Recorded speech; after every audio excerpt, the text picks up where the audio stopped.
Tuombe sana tutunze amani, tuwe na mshikamano, kwa sababu hakuna mbadala wa amani. Wenzetu kule Mwanza na sehemu zingine walishindwa kutoka ndani kwa zaidi ya siku 5. Wengine jai wasumbua, wengine chakula. Hata hii shughuli ya madaktari tulipaswa kuanza mapema, lakini imechelewa kwa sababu vurugu zilitokea sehemu zingine.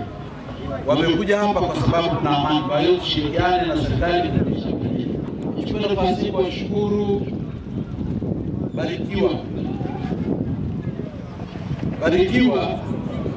Hospitali yetu Barikiwa ni wawekezaji wa nyumbani ambao wameenda huko duniani wakapata riziki wakarudisha Maswa. Wako wana Maswa wengi sehemu mbalimbali kwenye nchi hii, lakini hawajawahi kurudi nyumbani kuwekeza kupendezesha Maswa. Sifa ya Maswa haifanani na historia yake, lakini wachache wamejitokeza kurudisha ile historia. Kwa hiyo tunawashukuru sana Barikiwa kwa utaratibu wenu huu wa kuhakikisha kwamba mnarudisha nyumbani kwa namna mbalimbali, mnafanya hamasa kupitia mchezo. Tunawashukuru sana. Niwashukuru madaktari. Hapa kuna wataalamu mbalimbali, kuna wataalamu wa macho, wataalamu wa magonjwa ya ndani, kuna wataalamu wa magonjwa ya kina mama, kuna wale aina mbalimbali, ulcers, tumbo wanasema, wote wako hapa. Ndugu zangu, kwa hiyo wana Maswa wote natoa wito kwa wilaya ya Maswa, Itilima, Bariadi, Kishapu, wilaya za Shinyanga, Kilanzeko, Usega.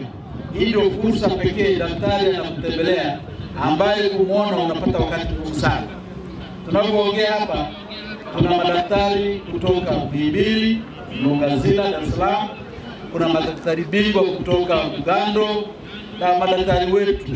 Kwa hiyo hii ni fursa kubwa sana kwa wana Maswa, jambo ambalo sasa hivi mimi nasafiri kwenda Dar es Salaam kumtafuta daktari kaja hapa mwenyewe.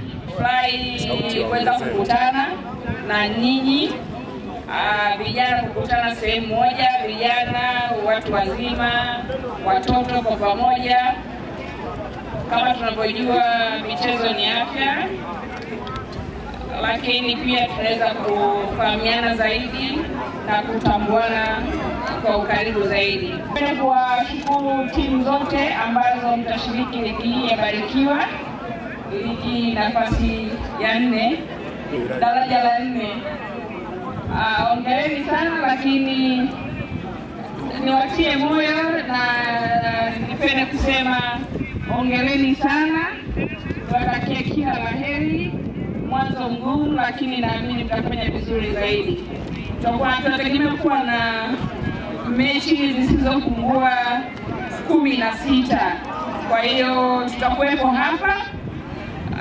Wakazi wa Maswa ni waombe tu, kila tunapomaliza mechi tupite katika uwanja wetu kuokota taka ambazo zitakuwepo katika uwanja huu.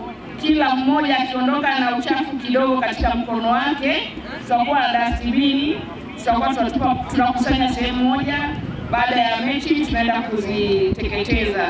Tutunze uwanja wetu kwa ajili ya mechi zinazoendelea. Ninaomba kila mmoja aweze kutunza uwanja huu. Mchezo ni amani, mchezo ni mshikamano. Tucheze, tuonyeshe ujuzi. Sisi serikali tunaendelea kusupport mchezo na tunakushukuru sana kwa kutusaidia katika swala la mchezo. Asante sana.